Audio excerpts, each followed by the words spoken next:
আসসালামাইকুম, মুকুল and friends থেকে মুকুল বলছি। মুকুল আলম আমাদের ফেসবুক পেজ। এই পেজটা যদি আপনার জীবনমান উন্নয়নে কোনো কাজে লাগে, আমাদের করা ভিডিও যদি ভিডিওর কোনো ইনফরমেশন যদি আপনাদের জীবনের কাজে লাগে, তাহলে ভিডিওতে লাইক কমেন্ট শেয়ার দিয়ে দিবেন আর পেজটাতে ফলো দিয়ে দিবেন। আজকে আমি ক্রোয়েশিয়ার একজন রেস্টুরেন্ট ওয়ার্কারের ভিসা পাওয়া এবং তার স্ট্রাগলের গল্প বলবো, যে একটা ভিসার জন্য একটা ব্যক্তির জীবনে কত স্ট্রাগল থাকতে পারে এই গল্পটা বলবো। আর এই গল্পের ইনফরমেশন হচ্ছে এইটা, যারা একটা চেষ্টা করে কোনো একজনকে পাসপোর্ট একটা দিয়ে একবার না হওয়ার পরে হাল ছেড়ে দিচ্ছেন, তাদের জন্য অনুপ্রেরণা হতে পারে আজকের ভিডিওর তথ্যটা। এই একজন প্রফেশনাল রেস্টুরেন্ট ওয়ার্কার, সৌদি আরবের হার্পি কোম্পানিতে চাকরি করতেন। সেখান থেকে তার ইউরোপের এই যাত্রার শুরু থেকে শেষ পর্যন্ত 3-4 মিনিটের মধ্যে ওর স্ট্রাগলের বর্ণনা দিলে আপনি আপনার স্ট্রাগলটা মিলাই নেবেন। প্রত্যেকের বেলায় সেমটা ঘটবে এটা ঠিক নয়, বাট ওর বেলায় যেটা ঘটছে সেইটার সাথে আপনি আপনারটা তুলনা করে নেবেন। 2023 সালের শুরুর দিক থেকে আমার সাথে ওর এনগেজমেন্ট, সেই থেকে আজ অবধি এবং তার আগে পরের গল্পটা তুমি বলো, যে ইউরোপের ভিসা পাওয়ার জন্য অথবা ইউরোপের যাত্রা সফল করার জন্য তোমার স্ট্রাগলের গল্পটা বলো। আসসালামু আলাইকুম। জোরে বলো। আমার নাম মোহাম্মদ রুবেল।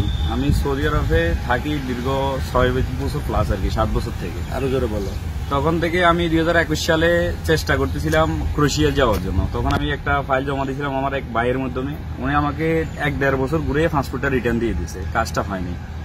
এরপরে কি হয়েছিল যে আমি ইটালির জন্য স্পন্সরে জমা দিয়েছিলাম, ওইটা অপেক্ষা করতে করতে অনেকদিন হয়ে গেছে, হয়নি।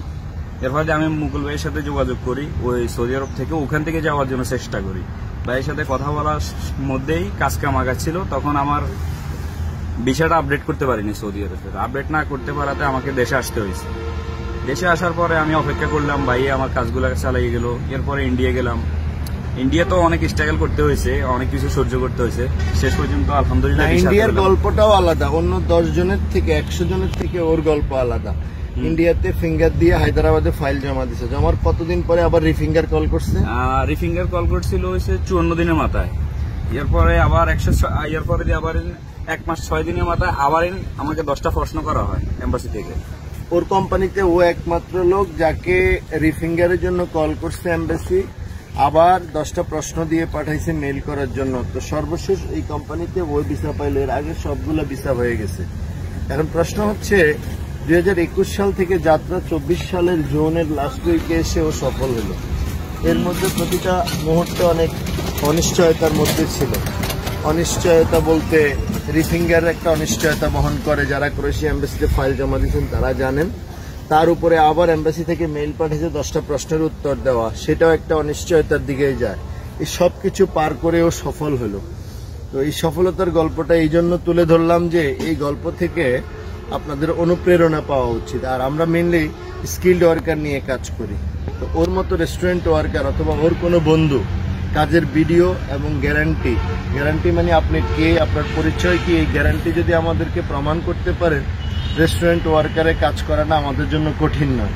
ও বলতে পারবে, ও যে রেস্টুরেন্টে গেছে ওই রেস্টুরেন্টে আমাদের 15 থেকে 17 জন রেস্টুরেন্ট ওয়ার্কার ভিসা পাইছে, সবগুলা স্কিল্ড ওয়ার্কার এবং সবগুলা ভিডিও জমা দিছে। ও নিজেও ভিডিও জমা দিছে। ও কিচেন হেল্পার প্লাস হচ্ছে বার্গার মেকার, স্যান্ডউইচ মেকার, আর কি জানো ওখানে ফ্রেঞ্চ ফ্রাইজের যতগুলো আইটেম আছে ওগুলোর কাজও জানি। মোটামুটি একটা রেস্টুরেন্টে যে কাজগুলো হয়, বার্গার, স্যান্ডউইচ, তারপরে মানে সালাদ টালাদ কাট করা, সবই ঠিক আছে। ভিডিওর মাধ্যমে ও আসছে। তো আপনাদের জন্য মেসেজ হলো, আপনারা যারা আমাকে খুঁজছেন, মোবাইল নাম্বার খুঁজছেন, SMS দিচ্ছেন, তারা আসলে সফল হওয়ার খুব চান্স নাই। কাজের ভিডিও পাঠাবেন, ভিডিও পাঠিয়ে আমাকে নক করবেন। তারপর আপনার পরিচয় যদি আমি নিশ্চিত হতে পারি যে আপনি ভালো মানুষ, আপনি গিয়ে পালিয়ে যাবেন না, আপনার গার্ডিয়ান আছে, রেফারেন্স আছে, তাহলে আমি আপনার পাশে থাকবো। এই সাকসেসটা শোনাইলাম আজকে। ওর গ্রামের বাড়ি আমার শ্বশুর বাড়ি একই জায়গা, ওর সম্পর্কে শালা হয়। তো আমি সোনাইমুড়ি থেকে আজকে ভিডিও শুট করলাম, বিদায় নিলাম। ইনফরমেশন এরকম একটা স্টিকারের জন্য জীবনে স্ট্রাগলের শেষ নাই। তো লেগে থাকেন, আপনিও একদিন এটার ভাগিদার হবেন। আর আমার একটা শেষ কথা ছিল যে আপনারা একটা পাসপোর্ট জমা দিয়েছেন, জমা দিয়ে হতাশ হয়ে যান যে আমি পাবো না, দেরি হচ্ছে, কেন হচ্ছে না। এভাবে করলে তো আর ইউরোপ যাওয়া যাবে না। এটা তো মিডল ইস্ট না দিয়ে আমি পাসপোর্ট জমা দিয়েছি, ভিসা নিয়েছি, চলে গেছি। এটা হচ্ছে ইউরোপ যেতে হলে আপনাকে অবশ্যই স্ট্রাগল করতে হবে, কিছুদিন সময় থাকতে হবে, অপেক্ষা করতে হবে, তারপরে যে ট্রাই করতে হবে। হ্যাঁ এটাই। আর পুরো জার্নিতেও আমাকে একটাও পেইন কল দেয় না। আমি বলছি কোন কল দিলে কিন্তু তোমার কাজ স্টপ হয়ে যাবে, আমি আমার বেস্ট ট্রাই করব, বাকিটা তোমার রিজেক্ট। অবশ্যই। তো শুভকামনা, ভালো থাকবেন। অন্য কোনো সময় অন্য কোনো টপিকে আবার ভিডিও বানিয়ে আপনাদের পাশে থাকার চেষ্টা করব। সে পর্যন্ত সুন্দর হোক আপনাদের জীবন। ওর সাথে ইউরোপ থেকে আবার ভিডিও বানাবো ইনশাল্লাহ, দেখতে থাকেন, ইনফরমেশন গ্যাদার করতে থাকেন। আর দক্ষ হয়ে বিদেশ যাওয়ার কি সুবিধা যাওয়ার পরে বুঝবে।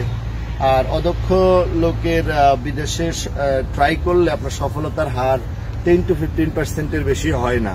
এখন আপনি ভাবতেছেন আপনার কাজটা কেন হয় না, এটা হচ্ছে রিয়ালিটি। আর দক্ষ লোক ট্রাই করলে 100 to 90% সাকসেস রেট। তো শুভকামনা, আল্লাহ হাফেজ।